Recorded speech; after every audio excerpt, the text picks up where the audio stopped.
Chess உலகக்கோப்பை இறுதிப் போட்டியில் இந்திய வீராங்கனைகள் இருவர் மோதிய நிலையில் திவ்யா தேஷ்முக் வெற்றி பெற்றிருக்கிறார். மகளிர் உலகக்கோப்பை செஸ் போட்டியில் சாம்பியன் பட்டத்தை வென்றிருக்கிறார் திவ்யா தேஷ்முக்.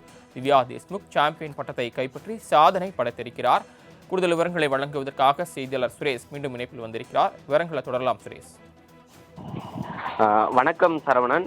உலகக்கோப்பை செஸ் போட்டியில் இந்தியா கிராண்ட் மாஸ்டர் கோனர் ரம்ஸ்க்கும் சர்வதேச மாஸ்டர் திவ்யா தேஷ்முக்கும் இந்த இறுதிப் போட்டி நடைபெற்றது. அதாவது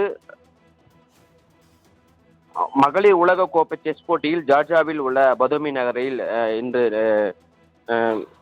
நடந்தது. இதன் இறுதிப் போட்டி இந்திய வீராங்கனையான கோனர் ரம்ஸ்க்கும் திவ்யா தேஷ்முக்கும் மோதினர். இறுதிச் சுற்று 2 ஆட்டங்கள் கொண்டதாக நடத்தப்பட்டது. நேற்றைய முன்தினம் நடைபெற்ற இறுதிப் போட்டிக்கான முதல் ஆட்டத்தில் திவ்யா தேஷ்முக் அம்சவுடன் 41வது நகர்த்தலில் டிரா செய்திருந்தார். இதனால் இருவருக்கும் தலா 6 புள்ளிகள் வழங்கப்பட்டிருந்தது.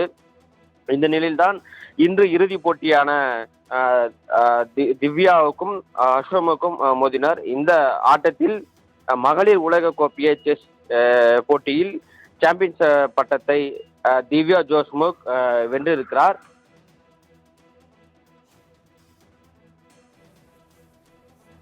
தாங்கள் வழங்கிய தகவல்களுக்கு நன்றி சுரேஷ்.